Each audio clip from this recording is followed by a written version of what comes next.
ሰላም ሰላም አብይ ነኝ ከኖታ ቴክኖሎጂስ። ዛሬ የምናየው ሶፍትዌር ምንድነው፣ ሶፍትዌር ደግሞ እውነት ምን ያህል ጥቅሞች አሉት፣ ምን አይነት ሶፍትዌሮች አሉ የሚለውን አንድ ላይ እናያለን። እንግዲህ ሶፍትዌሮች ሃርድዌሩን ኮምፒውተሮቻችንን፣ ፕሪንተሮቻችንና ሌሎች ዲጂታል ዲቫይሶች፣ ማንኛውም ዲጂታል ዲቫይስ ያለ ሶፍትዌር ዋጋ የለውም። ምን ማለት ነው? ኤኒ ዲጂታል ዲቫይሶች ሃርድዌሩ፣ ለምሳሌ በእጄ ያስኩት ኮምፒውተር ወይም ከጀርባ የምታዩቸው የተለያዩ ዲቫይሶች ሙሉ በሙሉ ሶፍትዌር ይፈልጋል። ሃርድዌሮቹ የብረትና የፕላስቲክ አንድ ላይ ውህድ ናቸው። ያለ ሶፍትዌሩ ምንም ጥቅም የላቸውም። ስለዚህ ምንድነው የምናደርገው? ሶፍትዌርን እንጭንባቸዋለን ወይም ደግሞ አምራቹ ፕሪ ኢንስቶል አድርጎ ሶፍትዌርን ያመጣል ከሃርድዌሩ ጋር ማለት ነው። ምን አይነት ሶፍትዌሮች አሉ? ሶፍትዌር ደግሞ ምንድን ነው የምንለው? ሶፍትዌር ማለት ኮማንድ ነው፣ የተጻፈ በፕሮግራሚንግ የተጻፈ ዲጂት 0 and 1 የሆኑ ኮማንዶች ናቸው። ምንድነው የሚያደርጉት? ማሽኑን ሃርድዌሩን ያዙታል። እና ሁለት አይነት ሶፍትዌሮች አሉ።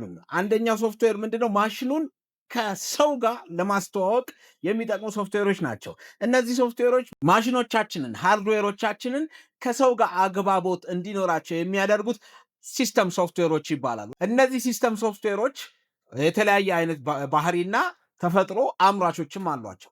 ከሲስተም ሶፍትዌሮች መካከል ዋናዎቹ ለምሳሌ ዊንዶውስ ሶፍትዌሮች አሉ ለኮምፒውተሮቻችን፣ ወይም ማክ ኦኤሶች አሉ።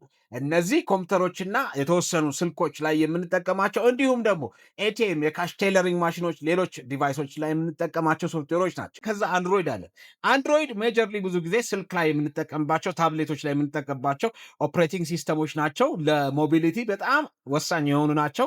እነዚህ ማክ ደግሞ ማኬንቶሽ ፒሲዎች ላይ የምንጠቀመው፣ አፕል ስልክ ላይ የምንጠቀመው ማክ ኦኤሶች ናቸው። ዊንዶውስ ደግሞ ማይክሮሶፍት ቢል ጌትስ ክሬት ያደረገው ካምፓኒ ኦፕሬት የሚያደርግበት ሲስተም ሶፍትዌሮች ናቸው። ስለዚህ እነዚህ ሲስተም ሶፍትዌሮች ምን ያደርጉናል? ከማሽኑ ጋር አግባቦት እንዲኖረን ያደርጉናል። ከዛ በኋላ ከሲስተም ሶፍትዌሮች ቀጥሎ ደግሞ ያሉን አፕሊኬሽን ሶፍትዌሮች ናቸው። አፕሊኬሽን ሶፍትዌሮች ለስፔሲፊክ አገልግሎት፣ ለምሳሌ ሂሳብ መስራት የሚፈልጉ ፒክትሪን ኩክ ቡክን ይጠቀማሉ። አይ ኖ ሳሪ ነኝ ካሉ እነ ፎቶሾፕን የተለያዩ አሉ፣ ቪዲዮ ኤዲቲንግ እያለ ይቀጥላል። እነዚህ ደግሞ አፕሊኬሽን ሶፍትዌሮች ናቸው። ምንድነው ስራቸው?